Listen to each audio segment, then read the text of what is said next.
makes all the difference, not just in the world, but in your world. In fact, today, as we dig into John chapter 11, we're going to look at the idea of life. As we've been going through this series, we've kind of looked and compared and contrasted different things that show our weakness, but his strength in the collision. And we got to be asking the question in our lives, what wins out, our weakness or his strength? And today, we're asking the question, what wins out, death or life? I want you just for a moment, if you would, close your eyes, and if this is your first time in Rhythm City, don't worry, we're not going to do anything crazy, okay? That's not going to happen this morning, but just close your eyes, and I want you to just begin to imagine this place or this activity. If I told you that you could pick anywhere in the world or do any kind of activity with any person or people in the world, and you would be able to say this phrase, what would it be? This is the life. Are you there? Are you sitting somewhere? Are you relaxed? Are you doing some activity? You're in such a spot, you're in such a place that you just kick back, or as you're doing some activity, you're thinking, this is the life. Now, before you decide keeping your eyes closed is a good idea and fall asleep, I want to invite you to John chapter 11 because we're going to talk about what life really is. Now, you might think that life is that moment right there, that activity. Maybe it's on a beach somewhere. Maybe it's in the mountains. Maybe it's with your closest family members. Maybe it's with friends. Maybe it's some kind of thing that's on your bucket list someday to do, and you can look at that and you say, now, if I could do that, now that would be really living. That would be the life. Now, moments can seize these ideas of what life really is, and maybe we don't have to look any farther than the great theological proverb of the theologian, the rapper Drake, when he said, YOLO, you only live once, right? You only live once, YOLO. For those of you that don't know what JK means or LOL, now you can really go deeper into all those texting messages when you type in YOLO, YOLO, you only live once. Now the idea behind that is getting to that moment, that place, that activity where you can say, now this is living. This is what life really looks like. But when we only consider life to be that moment, or to be some level of success where we can say, now we've arrived, now we're living, now this is life, then I would suggest to you that you're diminishing the idea of life. That life is actually intended to be something so much more than just the escape of circumstances or the acquisition of success. Life is so much more than that. And here's where we see John chapter 11 really come into play. Open there in your the app on your phone, or the Bible's on your tables there. And we're actually going to start in chapter 10, right at the very end, the last few verses. And this is so we can pick up on the context of what's going on here. If you've been following the last couple of weeks, we've been going through chapter 7, chapter 8, chapter 9, chapter 10, and here we are in chapter 11. And chapter 10 finishes with Jesus almost being killed for what's going on, because the Pharisees, remember them, they've been hunting for opportunities to trap Jesus, to find some kind of legalistic flaw with what he's doing. So when he healed the blind man a couple of chapters ago, they can say, Jesus, you did that on the Sabbath. That's against the law. We're here to arrest you. Or when Jesus says, I am the shepherd, as he did in John chapter 10, they can draw him up on heretical charges saying, you can't say that. Only God can say that. And here in John chapter 11, Jesus makes another incredible claim when he says, I am the resurrection and the life. As if to submit to you and I today that life is not just an escape from circumstance or an acquisition of success. It is what Jesus comes to bring. That life is so much more than just a moment in time. but it's what Jesus came to give. So here's what Jesus is doing. He's now fleeing from Jerusalem, and you can see this in John chapter 10, beginning in verse 39. Again, the Pharisees tried to seize him, but he escaped their grasp. Then Jesus went back across the Jordan to the place where John had been baptizing in the early days. Here he stayed, and many people came to him. They said, though John never performed a miraculous sign, all that John said about this man was true. And in that place, many believed in Jesus. So, Jesus has left Jerusalem as to avoid the Pharisees, the people who are out to arrest him, and now he's in a different place, following up with the people who heard John the Baptist's perspective and his teachings, and now they're coming to faith because Jesus is with them. Here's what begins to happen now. Look in verse 1 as we kind of go through chapter 11 and then draw some conclusions from here. Look in the first 4 verses of John 11. Now a man named Lazarus was sick. He was from Bethany, the village of Mary and her sister Martha. This Mary, whose brother Lazarus now lay sick, was the same one who poured perfume on the Lord and wiped his feet with her hair. So the sisters, Mary and Martha, sent word to Jesus, Lord, the one you love is sick. When he heard this, Jesus said, this sickness will not end in death. No, it is for God's glory. Let me just say that again. It is for God's glory so that God's Son may be glorified through it. Lazarus has become sick, and he's not just some guy. He's very loved by Jesus, so loved that Mary and Martha can go to Jesus, send word to Jesus saying, the one you love is sick. Clearly, Jesus has established rapport with Lazarus. Jesus has a significant relationship with him, and we see this continue to play out. Look down at verse 14 now. We're just going to skip through here as best as we can so we can catch the narrative of this passage. Look at verse 14. So then he told them plainly, Lazarus is dead, and for your sake I am glad I was not there, so that you may believe. But let us go to him. Now, Jesus, just a few verses earlier, said this sickness will not lead to death, and now Jesus is saying about the man that he loves, almost like a brother to him, Lazarus, he says, I'm glad I wasn't there, so that you may believe. That wouldn't make a whole lot of sense if you're Mary or Martha, if you're any of the disciples. You're thinking, Jesus, you should have gotten there in time to save him. How do we know that he could have saved him? Because if we look just a few verses or a few chapters earlier, Jesus just healed that blind man. Remember that? Remember all that Jesus had been doing, healing people, caring for people, showing compassion on them? Jesus, if only you would have been there, you could have saved Lazarus. In fact, that's Mary and Martha's question. Look down in verse 17 now. Let's read for a couple verses. On his arrival, Jesus found that Lazarus had already been in the tomb for 4 days. Bethany was less than 2 miles from Jerusalem. That's important now because Jesus is now journeying back towards Jerusalem. Remember, Jerusalem is where the Pharisees reside, and that's where he's being attacked from. Those are the guys who are looking to arrest him. So he's only 2 miles from Jerusalem in the city of Bethany, and many Jews, verse 19, had come to Martha and Mary to comfort them in the loss of their brother. When Martha heard that Jesus was coming, she went out to meet him, but Mary stayed at home. Martha said to Jesus, Lord, if you had been here, my brother would not have died. But then listen to these words of faith that Martha has. But I know that even now, God will give you whatever you ask. Jesus said to her, your brother will rise again. Martha answered, I know he will rise again in the resurrection at the last day. Martha's thinking Jesus is talking about when he returns again someday at the judgment of the world at the end of time, right? But Jesus says in verse 25, here's where we learn that life is more than just an escape from your current conditions or the acquisition of success. That life is so much more because Jesus says in verse 25, I am the resurrection and the life. He who believes in me will live even though he dies. And whoever lives and believes in me will never die. And then he says to Martha, do you believe this?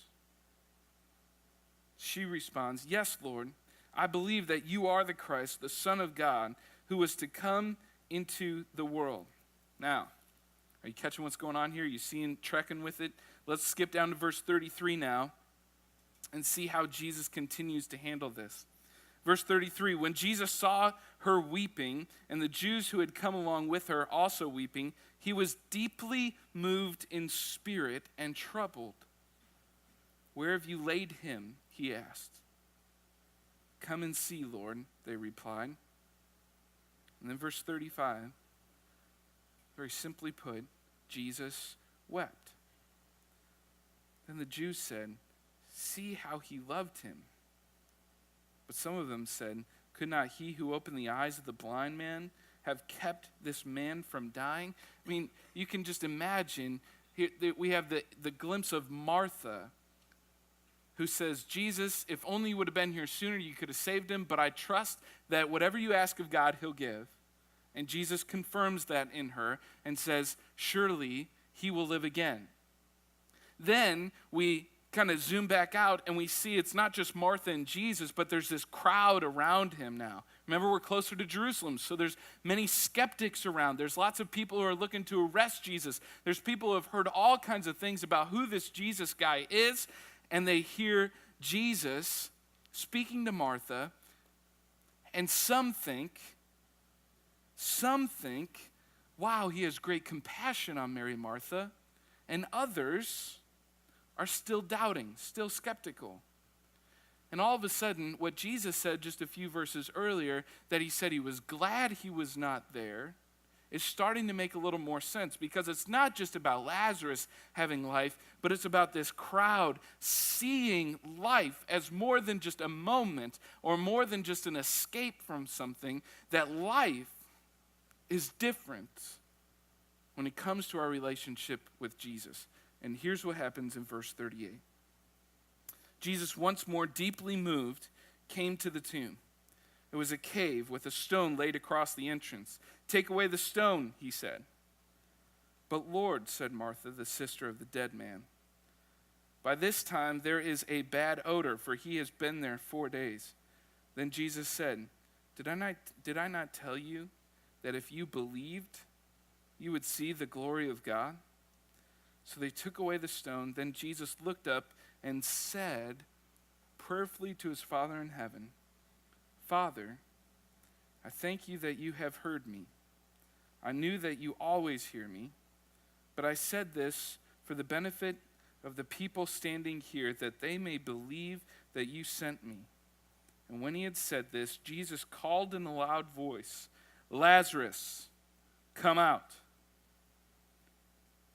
The dead man came out, his hands and feet wrapped with strips of linen and a cloth around his face. Jesus said to them, take off the grave clothes and let him go. Now, if you and I were eyewitnesses of this, we would have a completely different definition of life than maybe the one we had when we came through the doors this morning. This idea of what it could be like to really be living, to escape from whatever our current circumstances are, to accomplish some level of success, that would be living. But when we see Jesus here, not only do we see Jesus alive, not only do we see him investing in others and inviting them to believe and receive life, as you heard from Romans 6 earlier as Kim read it, that if we've been buried with him, we've also been raised with him, that we're given that life in Christ. Jesus raises the dead man back to life so that those people might believe that day that there's more to life than just moments along the way.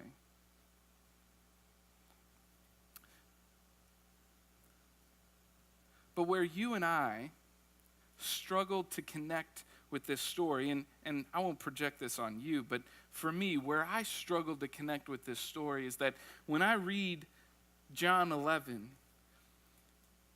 and when I grew up listening to the story as the story of Lazarus coming back to life, I kind of end up leaving with the takeaway of, oh, that's a really neat story. I'm really glad Jesus can raise a dead man to life. And I kind of stopped there. Because, and this is for me, and maybe this is for you too, but when I read this passage, there are a couple of traps that I fall into that keep me from really letting this story sink into my life. They really keep me from deeply believing that if Jesus, the Son of God, who raised Lazarus back to life, who he himself was raised back to life, if that's the Jesus I believe in, that he is going to make me alive forever. That seems so distant to me. That seems either very far in the past or very far into the future and not right now. And because it's not right now, I fall into traps of only believing a portion of this story or not allowing myself to believe more fully what Jesus is saying here in John chapter 11. And maybe you share these same traps with me, but here are some of the traps that I fall into. Most of the time, I feel pretty invincible. Most of the time, I feel like death is a long ways away. I think sometimes also, number two, I also feel like my life is an eternity. Does that make sense? Like, if I'm going to live forever, that sounds really nice, but man, I'm a long ways from the average lifespan of the American male, which is like 76 years old. Ladies, you got it better. It's 81 for you. I'm not going to throw any ideas out there of why there's a discrepancy in that. I'll let you do that in your car ride home this afternoon. But you can just imagine that sounds like a long ways off. And so sometimes I feel like my life is an eternity. And if my life is an eternity, or if I feel like that is the extent of my life, if there is this end point, if there's nothing after that, then I might as well live up everything I can right now and let my definition of what life really is be just simply escaping my conditions and achieving some level of success, because that would be really living. But actually, Jesus is saying life is so much more than that.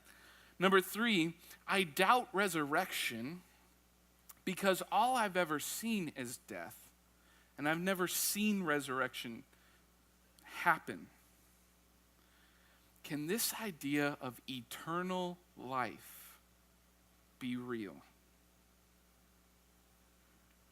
And number four, and this I won't project on you, but I'll say this is so prominent, especially in Nashville and in the South and in the Bible Belt, this idea that we think religion is more about right and wrong than it is about life and death. And that Jesus came to make you more right than he did to make you more alive. And if life is just whittled down to simply being right or wrong and trying to be more right, then that sounds kind of like it'd get old pretty quickly. But if life is really about being alive in Jesus for all time, for eternity, then I've got a whole lot more to live for than just being right or avoiding being told that I'm wrong. And the very thing that separates us from that is our sin. It's what earns us our death. Romans 6, later on in that passage from what Kim read earlier, it says the wages of sin is death, which means we should take our sin very seriously. Proverbs 29 verse 6 says this, evildoers are snared by their own sin. Snared, you can just imagine being entrapped and unable to thrive, unable to live. You're ensnared by your own sin. And in James 1 verses 14 and 15 it says this, but each person is tempted when he is lured and enticed by his own desires. Then desire, when it has conceived birth to sin, and sin, when it is fully grown, brings forth death. If we struggle to make the connection between my sin and the death that awaits as a consequence of my sin, then we don't really need Jesus all that much. And it becomes a trap for me to read John chapter 11 and say, that's really nice for Lazarus, but what's it got to do with me? Where do I find myself in this? You see, without Jesus, death is inevitable. But with Jesus, life is all we will ever know for all of eternity. And in John chapter 11, not only do we see Jesus give life, but he comes along and he gives confidence. What does he say to Mary and Martha? Do you believe that I am the resurrection and the life? Your brother will live again. This illness will not lead to death. Jesus comes to bring confidence into their lives and into ours. Jesus comes to bring compassion. The shortest verse in the Bible, Jesus wept. Even though he knew he was about to raise Lazarus from the dead, he still mourned with Mary and Martha and the family and the friends gathered around there because he cared for them and he loves them and he wants them to know you're not in this alone. And then Jesus gives life, gives confidence, gives compassion, and gives life. He does all of that so that Jesus can then give glory to the Father in heaven. Jesus comes, gives confidence, he gives compassion, he gives life, so that all of that together with all the people gathered around watching that might give glory to God. Because God is not just about making wrong people right, but about making dead people alive. I just got to share with you, it's like a breath of fresh air that we're into the month of April and snow and cold weather is behind us, because I kind of like, if you're like me, I go into a funk in January and February, like not depression, but it's like, it's like it's cold, you can't be outside yet. And so I have this little device, if you will, that helps me escape from that. And it's called DVRing a show on HGTV called The Caribbean Life. Has anybody ever heard of this?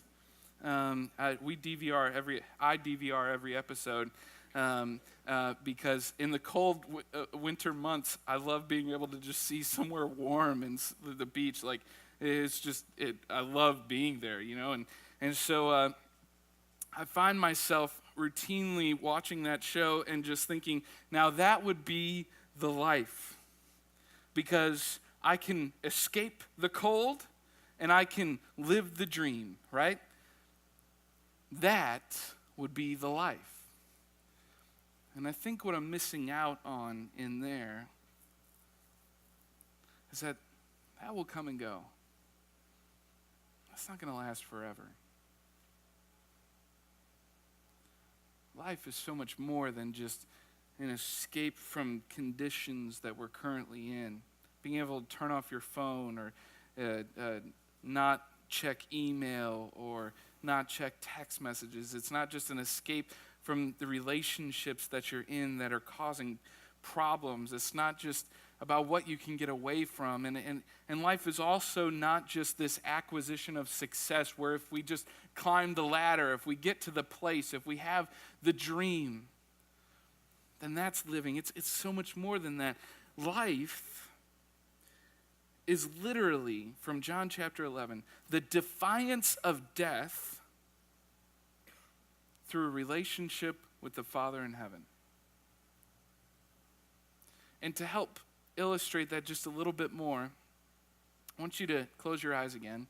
I want you to imagine this scenario. Imagine if I told you that instead of living for the average age expectancy, guys 76, ladies 81, what if I told you you would live to be 1 trillion years old?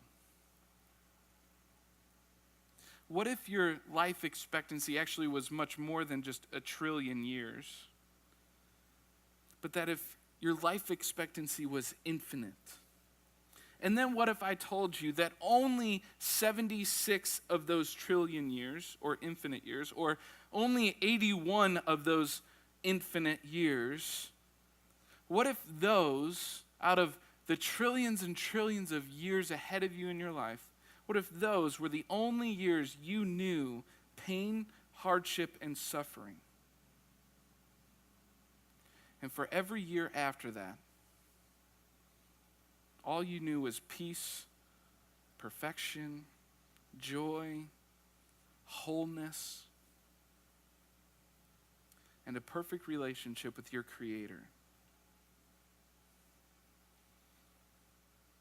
think that would change your definition of life. And I think maybe we would latch on to, in John chapter 10, just what Jesus is getting at when he says, I am the resurrection and I am the life.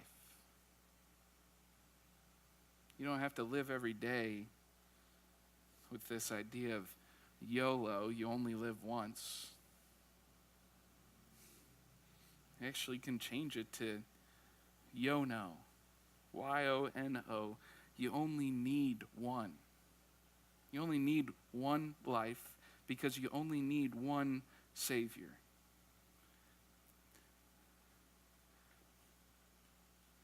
Then we truly know life. And then we start to glimpse that when Jesus raises Lazarus from the dead, that we get a small glimpse of what the trillions and trillions and trillions of years that are yet to come in eternity in heaven with our Father. The joy that we might experience in that. The celebration that we might experience in that. The life